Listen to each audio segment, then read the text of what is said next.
Bugün Cumhuriyetimizin 10. yılını doldurduğu en büyük bayramdır. Kutlu olsun.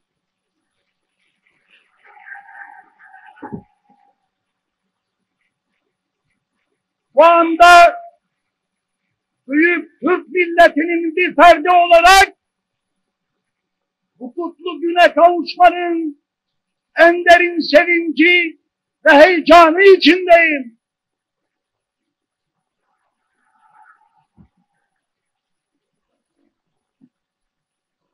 Yurttaşlarım, az zamanda çok ve büyük işler yaptık.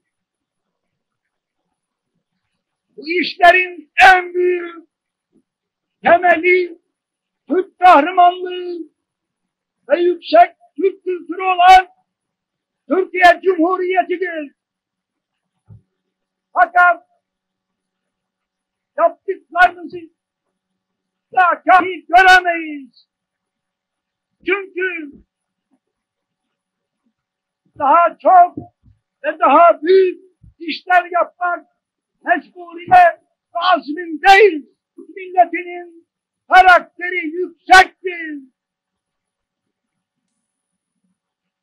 Türk milleti çalışkandır. Türk milleti zekidir. Ne mutlu Türk'üm diyene.